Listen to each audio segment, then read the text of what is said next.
Jake Miller pulled his spacesuit gloves tighter as he stepped onto the icy surface of Europa. The Jupiter moon gleamed in the distant sunlight, its cracked surface stretching as far as he could see. Jake checked his oxygen meter. He had 5 hours to finish the routine maintenance on the research station's exterior sensors. All systems checked, Jake.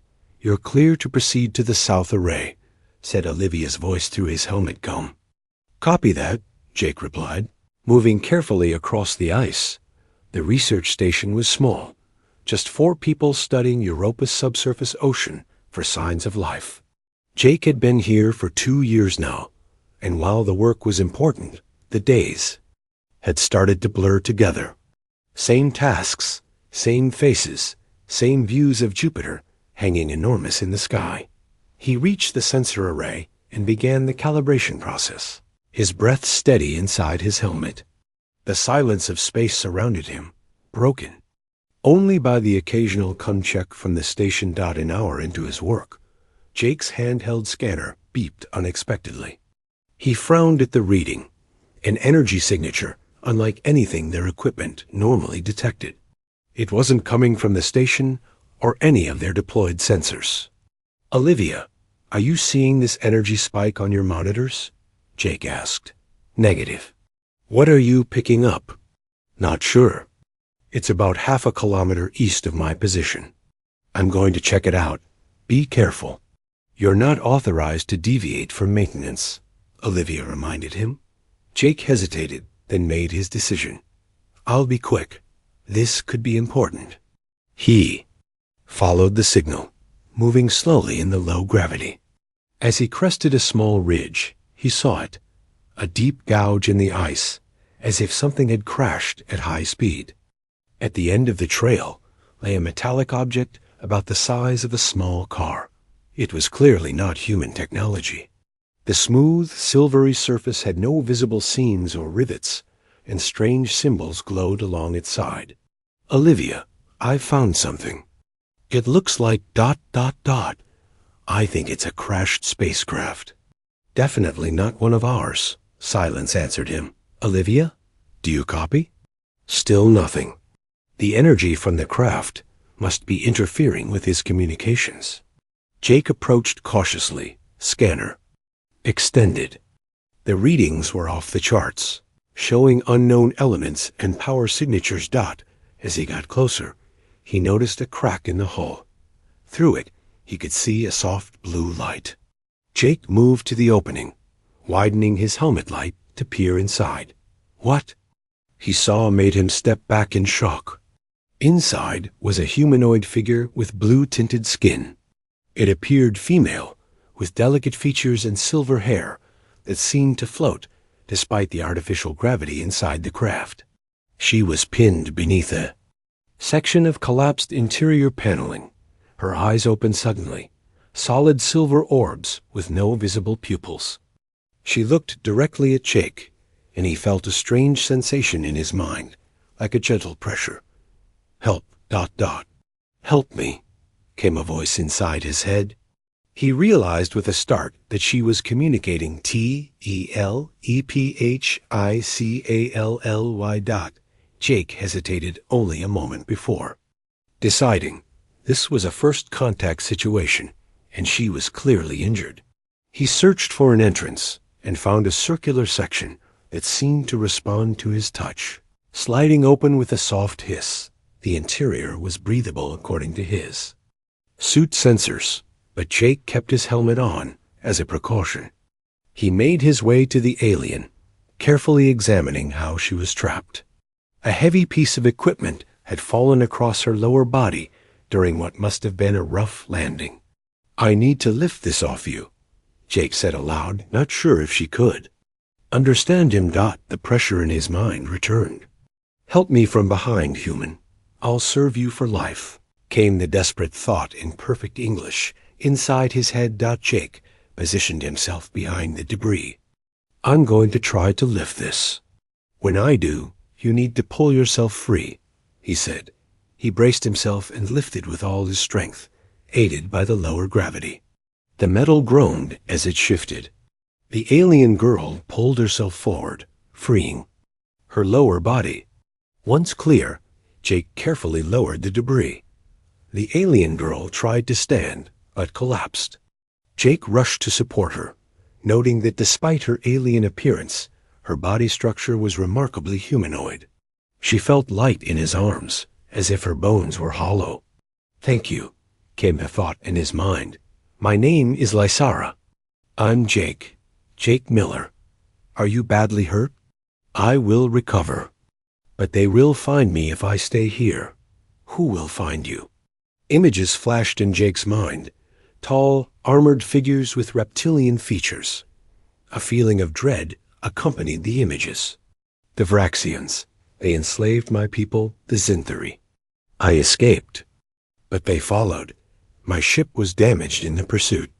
Jake made a quick decision. My research station is nearby. I can take you there, help you recover. The hunters will track my ship, Lysara warned. Then we need to move quickly. Can you walk if I help you? She nodded, and Jake supported her as they exited the craft. He glanced at his oxygen supply. Still enough to make it back to the station. My communications are down. The others don't know I'm bringing you in, Jake explained as they slowly made their way across the ice. I can help fix that, Lysara replied in his mind. She reached toward his helmet with a slender hand.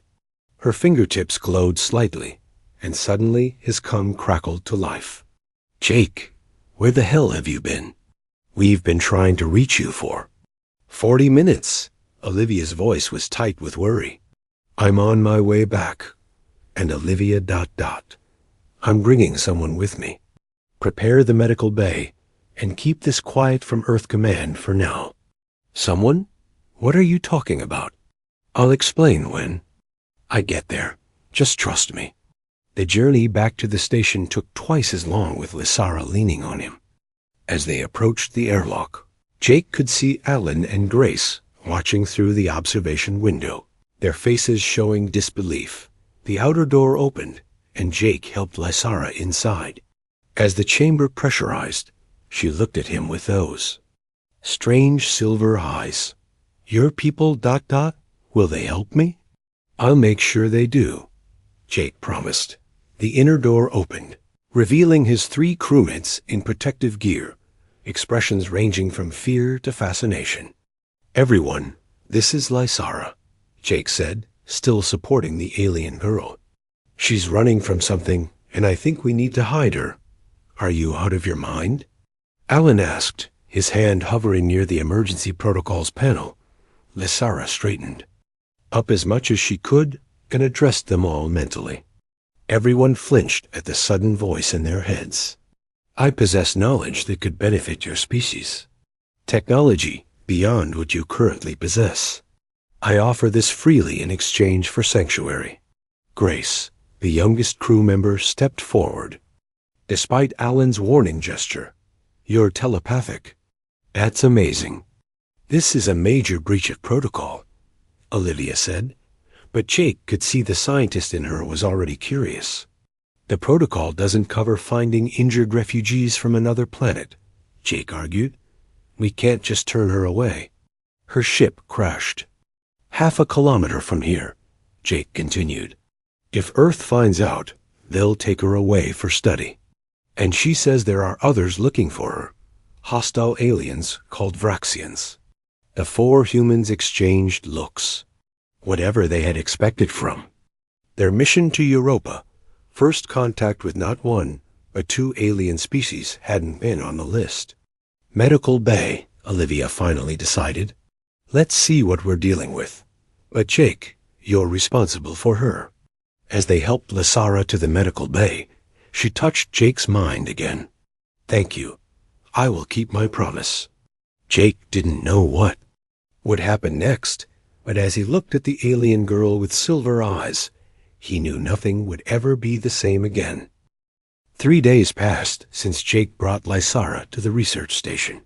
She recovered quickly in the medical bay, her alien biology showing remarkable healing abilities. The blue tint of her skin grew brighter, and her silver eyes became more alert. and curious, the crew gathered in the common area to discuss their situation. Alan paced nervously while Olivia reviewed her medical findings on a tablet. Grace sat next to Lysara, fascinated by everything about their visitor. Her cellular structure is unlike anything I've ever seen, Olivia explained. She can repair damaged tissue at 10 times our rate. And her brain activity, ... She shook her head in wonder. The patterns are complex beyond our current understanding. That doesn't change the fact that we need to report this to Earth Command. Alan insisted. This is first contact. We can't just keep it secret. Jake leaned forward. You heard what she said. If Earth finds out, they'll take her away for study. And if they announce her presence, those Vraxians might detect the communication and find her. We don't know if anything she's telling us is true, Alan countered. Lysara's voice entered all their minds at once. I understand your doubt. In your position, I would feel the same. She stood up slowly, still weak but determined. Let me show you something. She approached the station's main computer terminal. Her slender fingers hovered over the keyboard, not touching it. The screen came to life, cycling through programs and systems faster than any human could navigate. Your technology is simple, but solid, her voice came in their minds. I can help improve it. The power consumption display changed, showing a more efficient pattern. The life support readings steadied to optimal levels. How did you do that? Grace asked in amazement. My people are natural connectors. We can interface with technology through thought. The Vraxians enslaved us for this ability. Sadness colored her mental voice. They use us to control their war machines. Jake watched her with growing admiration. You said you're a scientist? Yes. I studied energy systems before the invasion. My work. She hesitated. My work threatened the Vraxians' control over my people. That is why they hunt me specifically. Alan seemed less suspicious now, but still cautious. If these Vraxians are as powerful as you say, won't they trace you here eventually? Yes, Lysara admitted. They have tracking technology that can detect Zinthari energy signatures across great distances. That is why I must modify this station to mask my presence. Olivia looked at her colleagues. If we help her, we're potentially bringing an alien. War to Earth's doorstep. If you send me away, they will find me regardless, Lysara pointed out. And they will learn of your world. The Vraxians take what they want. Your planet would interest them greatly. The room fell silent as they considered. The implications. Jake broke the silence. We help her. We keep this between us for now. If there's even a chance she can help us prepare for these Vraxians, we need to take it. One by one, the others nodded in agreement, even Alan. Thank you, Lysara said simply. Over the next few weeks, Jake worked closely with Lysara to modify the station systems. They created a hidden space for her in an unused storage area with access to the station's computer network. She taught him basic principles of Zinthari technology, and he helped her understand human customs and language. Your spoken language is inefficient, she told him one evening as they worked on modifying the station sensor array. Jake smiled. Compared to telepathy, sure, but we manage. I am learning to appreciate its texture, she replied, her mental voice carrying a hint of amusement. Words have weight and sound that thoughts alone do not. Can you speak aloud? Jake asked. Or do your people only communicate telepathically? In response, Lysara opened her mouth and made a series of musical tones and clicks. Our vocal structures evolved differently than yours, she explained mentally. This is how we speak aloud to each other, but our primary communication is mental. Their work progressed quickly. Lysara showed remarkable adaptability, learning English from the station's database in days. She was particularly interested in human history and art. Your species creates so much, she told Jake. Music, stories, paintings. Despite your short lives, you make beauty that lasts beyond you. Don't your people create art? Jake asked. Yes, but differently. Our art is shared experiences, memories shaped and enhanced to evoke emotion. It exists only in the moment of sharing. A note of sadness colored her thoughts. Much has been lost since the Vraxians came. One morning, the station's alert system activated. A supply ship was approaching, 2 days ahead of schedule. "Attention Europa Station," came a voice over the comm. "This is Supply Vessel Horizon. We're making an early delivery run. Prepare for inspection and cargo transfer." Alan rushed to the common area where the others had gathered. "They're doing a full inspection. That means they'll check every part of the station." "Why the change in schedule?" Olivia asked. "They didn't say." Alan looked at Lysara. "We need to hide her." Jake thought quickly. The exterior maintenance shaft. It's not on the regular inspection route, and the environmental controls are separate. "It will be very cold," Grace pointed out. "My species can tolerate extreme temperatures better than humans," Lysara assured them. "I will be fine." They worked quickly, setting up a small space in the maintenance shaft with emergency supplies. As the supply ship docked, Jake helped Lysara into her hiding place. "Stay quiet. Don't use any technology that might be detected," he warned her. "I understand." She placed her hand on his arm. "Jake, if they find me—" "They won't," he promised. The inspection team was thorough, checking every system and storage area. The crew answered questions nervously, trying to act normal. The lead inspector, a stern woman named Diane, seemed particularly interested in their power usage reports. "Your consumption patterns changed 3 weeks ago," she noted, revealing the logs. "Why?" Olivia stepped in smoothly. "We've been running a new series of experiments on subsurface samples. It required recalibrating several systems." Diane made a note. "Earth Command is monitoring all outposts closely. There have been unusual energy readings throughout the outer system lately." The crew exchanged quick glances. Were the Vraxians already here? After what seemed like forever, the inspection team finished their work and returned to their ship. As the airlock sealed behind them, everyone let out a breath of relief. Jake rushed to retrieve Lysara from her hiding place. She was huddled in a small space, her silver eyes wide. "They're gone." "You're safe," he told her. "No," she replied, her mental voice tight with fear. "We are not safe. I heard their thoughts. They were not just inspecting the station. They were looking for signs of alien contact. Earth already suspects something is happening in your solar system." Jake helped her back to the common area, where they shared this alarming news with the others. "What does this mean?" Grace asked. "It means we're running out of time," Jake said. "If Earth suspects alien presence, how long before the Vraxians confirm it?" Lysara looked at each of them in turn. "I need to tell you the whole truth now, about why the Vraxians want me, and what my research really discovered." The crew gathered closer as Lysara began to share her story, one that would change their understanding of the universe forever. The room was silent as Lysara's mental voice filled their minds. Her silver eyes reflected the dim lights of the station as she revealed her truth. "I was not just a scientist on my world. I led a secret research team developing technology to block the Vraxians' control devices. They used neural implants to enslave my people. My team created a prototype shield that could disrupt their control signals." Jake leaned forward. "That's why they're hunting you specifically." "Yes, they destroyed my lab and killed my team. I escaped with the research data." Lysara touched her temple. "It is all here, in my mind.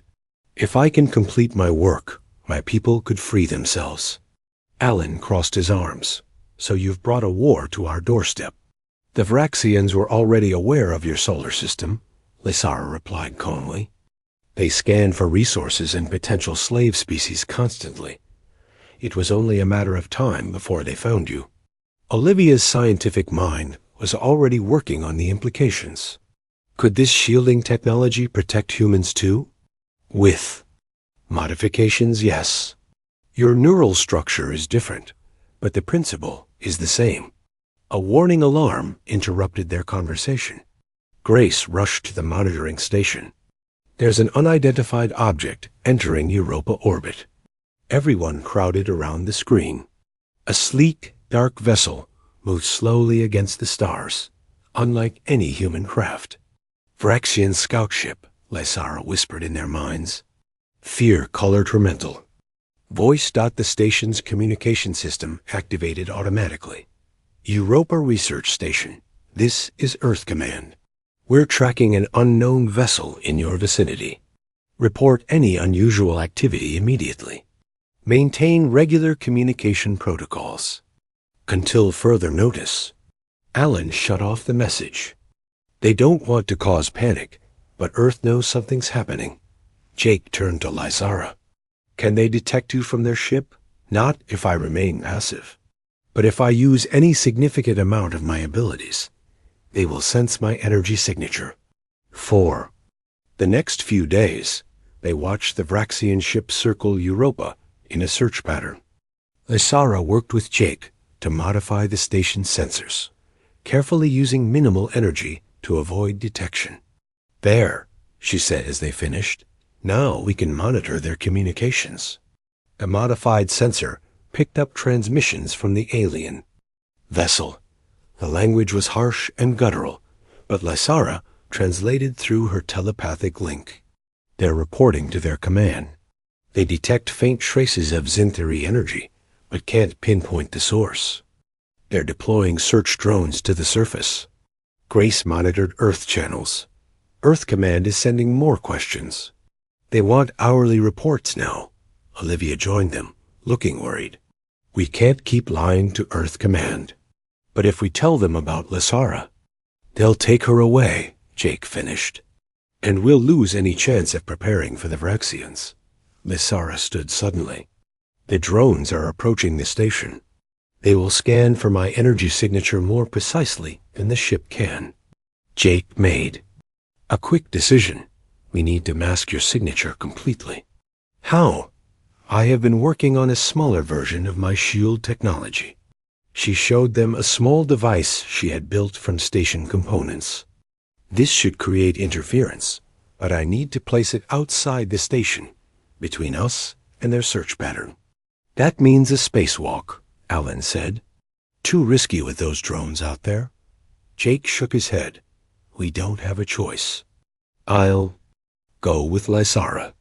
20 minutes later, they were in spacesuits at the airlock. Jake had modified Lysara's suit to accommodate her slightly different physiology. Stay close to me, Jake said through the comm. We'll move slowly to avoid attracting attention. They stepped out onto Europa's icy surface. Jupiter loomed enormous. Above them, its swirling clouds visible, even in daylight. They moved carefully toward a ridge that would provide the best placement for Lysara's device. Drone approaching, Grace warned through the comm. 2 kilometers north and moving your way. Jake and Lysara pressed themselves against an ice formation. The drone, a sleek metallic object with glowing sensors, passed overhead. Its scanning beams swept the area around them. It's using a standard Vraxian detection grid, Lysara explained once it passed. They're thorough but methodical. We can time our movements between scans. They continued their careful journey. When they reached the ridge, Lysara began setting up her device. This will create a field that masks Xanthari energy patterns, she explained. But it needs to be calibrated precisely. As she worked, Jake kept watch. Grace, any more drones heading our way? One more, coming from the east. And Jake, it's moving faster than the others. Lysara's hands moved quickly over the device. Almost ready. The drone appeared over the horizon, its sensors glowing brighter than the previous one. It changed course suddenly, heading directly toward them. It's detected us? Jake grabbed Lysara's arm. We need to move. The device isn't calibrated yet, she protested. Without proper calibration, it won't work. The drone accelerated. A compartment on its underside opened, revealing what looked like a weapon. Jake made his decision in a split second. He pushed. Lysara, behind a large ice formation, finished the calibration. I'll distract it. Before she could stop him, Jake moved into the open, waving his arms. The drone immediately focused on him, its weapon tracking his movement. Jake dove behind another ice formation as the drone fired. A beam of energy melted the ice where he had been standing moments before. The drone moved closer, scanning for him. Jake picked up a piece of equipment from his tool belt and threw it in the opposite direction. The drone fired again, following the movement. Lysara worked frantically on her device. Almost there, she sent to Jake's mind. The drone spotted. Jake again. It fired as he tried to move, catching his leg with the edge of its beam. Pain shot through him as his suit material melted and the cold of space bit into his flesh. He fell, unable to move quickly enough as the drone positioned itself for another shot. Suddenly, the drone froze in mid-air. Its lights flickered and went dark. It dropped to the icy surface, inert. Lysara rushed to Jake's side, her device now activated. The shield is working. It disrupted its control systems. She examined his injured leg. You're hurt. Not too bad, Jake grimaced. But we need to get back to the station. Lysara helped him up, supporting his weight as they made their slow way back. By the time they reached the airlock, Jake was barely conscious from pain and cold. Inside, Olivia and Grace rushed to help them. Alan secured the airlock and ran scans to make sure they weren't followed. The drone's destruction will alert the ship, Lysara warned as Olivia treated Jake's leg. They know I'm here now. Jake gripped Lysara's hand despite his pain. But your shield works. That's what matters. As Olivia finished treating his wound, the station's communication system activated again. A harsh alien voice spoke in broken English. Attention human outpost. You harbor Zinthari fugitive. Surrender the escaped property immediately or face destruction. You have 1 Earth day to comply. The crew looked at each other in silence. The Vraxians had found them, and now they had to make a choice. Surrender. Lysara, or face an alien attack. I'm sorry, Lysara said, looking at Jake's injured leg. You were hurt protecting me. Jake met her silver eyes steadily. We're not giving you up. Not now, not ever. Then we need to prepare, Alan said, his earlier skepticism gone. Because in 1 day, we're going to war with an alien species. Jake sat in the medical bay as Olivia checked his injured leg.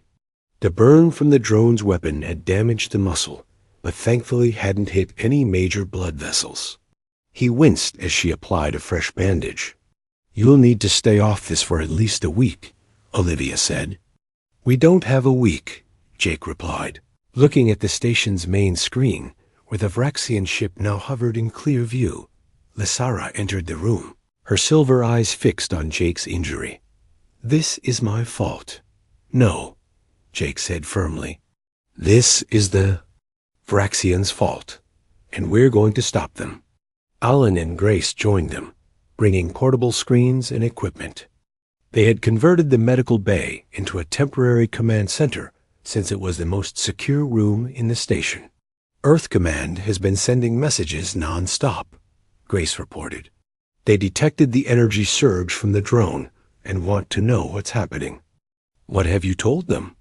Jake asked. Nothing yet. But we can't keep silent much longer without them sending an emergency team. Alan pulled up the station's defense systems on a screen. Our options are limited. This research station wasn't built for combat. We have basic point defense lasers for clearing space debris, emergency protocols, and that's about it. Lysara stepped forward. I can help modify your systems.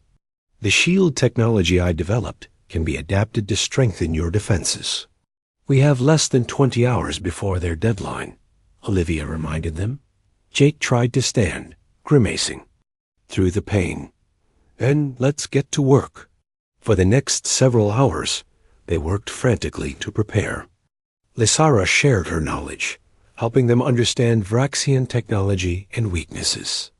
The station hummed with activity as systems were modified and power was rerouted. The Vraxians rely heavily on neural networks to control their ships and weapons, Lysara explained, as she and Jake worked on modifying the station's main computer. If we can disrupt these networks, even temporarily, it will give us an advantage. Like what you did to the drone? Jake asked. Yes, but on a larger scale. Lysara's hands moved across the computer interface, making adjustments faster than any human could.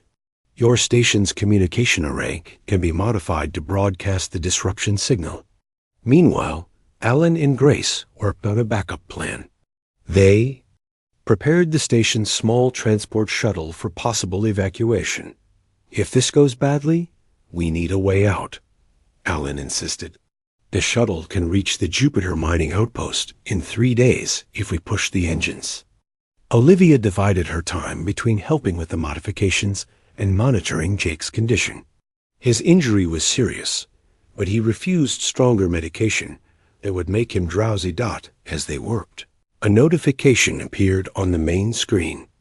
Incoming transmission from Earth Command, the system announced. They gathered around as the message played.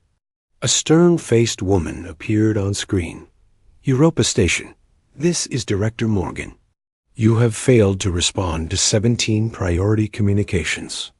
We are tracking an unknown object in your vicinity and detecting unusual energy signatures.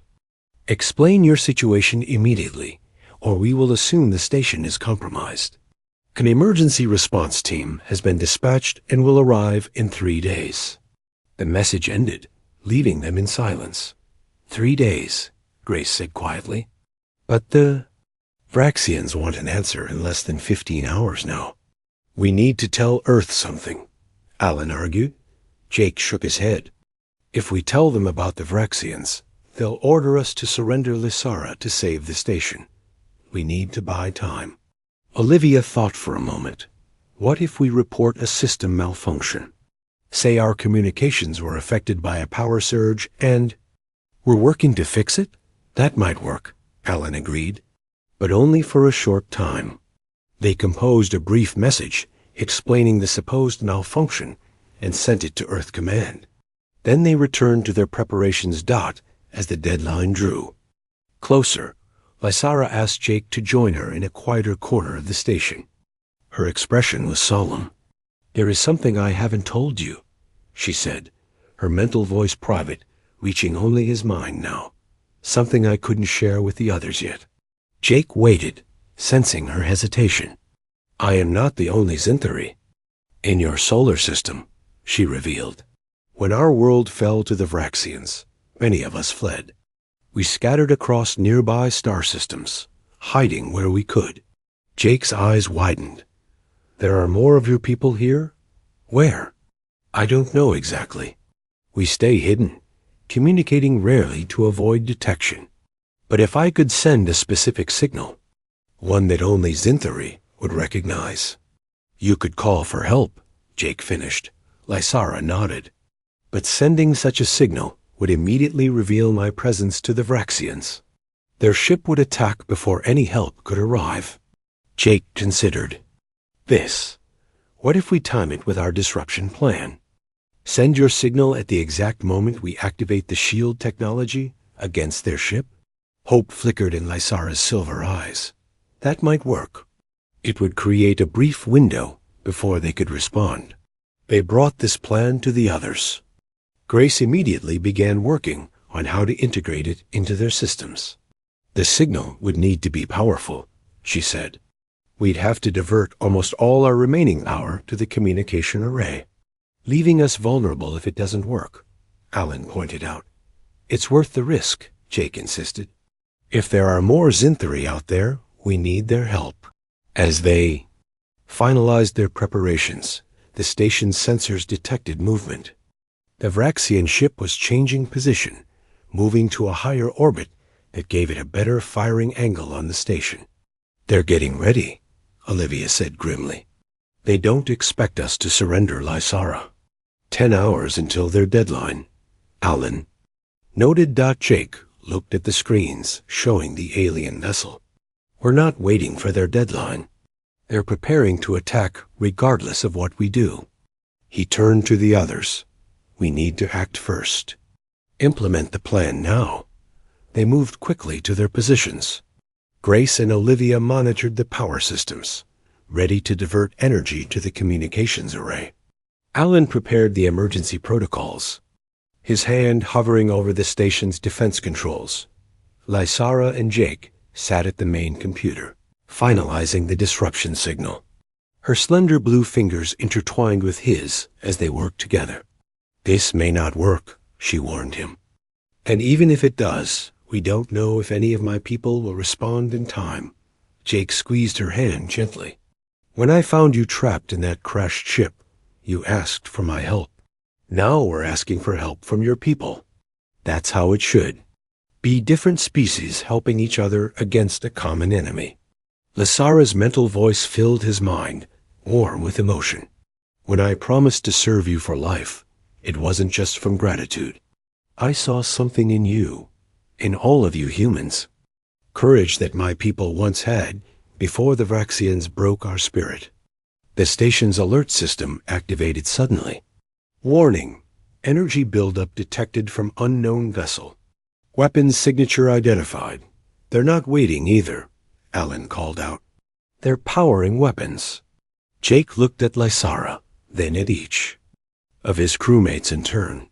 Now or never. Everyone ready? They nodded, faces tense but determined. Activate the shield, Jake ordered, and send the signal.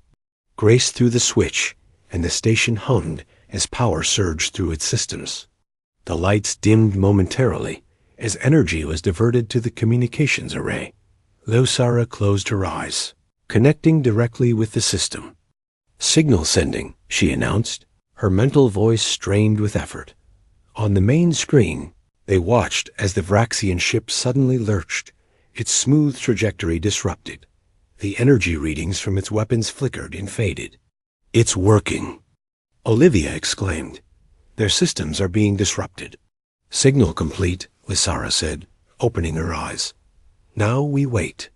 The Vraxian ship drifted, temporarily disabled by their countermeasures. But they all knew it wouldn't last long. How much time do we have before they recover? Jake asked. Minutes at most, Lysara replied. Their systems have redundancies. They watched the screen in tense silence, hoping against hope that somewhere, in the vastness of the Jupiter system, Lysara's people had heard her call. The minutes ticked by slowly as they watched the Vraxian ship on the main screen. Its lights began to flicker back to life. They're recovering, Alan warned, his hands moving over the defense controls. Faster than we expected. Lysara's silver eyes were fixed on the space beyond the Vraxian vessel, searching. The signal was sent successfully. If any of my people are close enough. A sudden alert from the sensor array interrupted her. Multiple objects detected entering Europa orbit, the system announced. New readings appeared on the screen. 7. Small craft approached rapidly from the direction of Ganymede, one of Jupiter's other moons. Are they human vessels? Olivia asked, leaning closer to the display. No, Lysara whispered, her mental voice filled with wonder. They're Zinthari ships. My people heard the signal. The new vessels moved with incredible speed and precision, surrounding the larger Vraxian ship. They were sleek and silver, with blue energy patterns flowing across their hulls, similar to Lysara's escape pod, but larger and clearly designed for combat. They're hailing us, Grace said, surprise evident in her voice. A new face appeared on the screen. Another Zinthari, older than Lysara, with deeper blue skin and eyes that shimmered like quicksilver. "I am Elder Naring of the Ganymede Refuge," the alien said, his thoughts reaching them clearly. "We received your signal, Lysara. We had feared you lost." "Elder Naring," Lysara responded, her mental voice strong with emotion. "I found allies among the humans. They protected me from the hunters." The Elder's gaze shifted to take in the human. "Crew, then we owe them our gratitude. The Vraxian vessel is temporarily contained, but we must act quickly. Their neural systems are adaptable." Jake stepped forward, wincing slightly from his injured leg. "We modified our station to broadcast a disruption signal based on Lysara's research. Could your ships use the same technology to disable the Vraxian vessel completely?" "Yes," Elder Naring replied. "Lysara's work was groundbreaking. We have continued it in secret. If you can transmit the specific frequency patterns you used, double quotes, Grace was already working at her console, sending the data now." As they coordinated with the Zinthari ships, another alert sounded. Incoming transmission from Earth Command. Director Morgan appeared on a secondary screen, her expression severe. "Europa Station, we've detected multiple unknown objects in your vicinity. Our long-range scans show what appears to be a confrontation. Explain immediately." The crew exchanged glances. There was no more hiding the truth. Jake took a deep breath. "Director Morgan, this is Jake Miller. We are currently in the middle of first contact with two alien species. The Zinthari are peaceful and seeking refuge. The Vraxians are hostile. We need Earth's support, not interference." The director's eyes widened. "Miller, if this is some kind of joke—" "It's not," Jake interrupted. "I'm sending visual confirmation now." He nodded to Grace, who transmitted the sensor feeds showing both the Vraxian ship and the Zinthari vessels. Director Morgan was silent for a long moment. "Stand by for instructions. Do not take any further action without authorization. The transmission cut off. They won't have time to give us instructions," Alan said grimly. The Vraxian ship is almost fully operational again. On the main display, they could see the Vraxian vessel's weapon systems powering up despite the Zinthari ships surrounding it. Elder Naren's voice reached them again.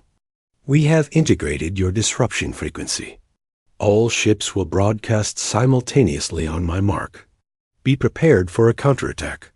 The Zinthari vessels moved in perfect coordination, positioning themselves at key points around the Vraxian ship. Blue energy began to build around each smaller craft. "Now," Elder Naren commanded. A wave of energy pulsed from the Zinthari ships, converging on the Vraxian vessel.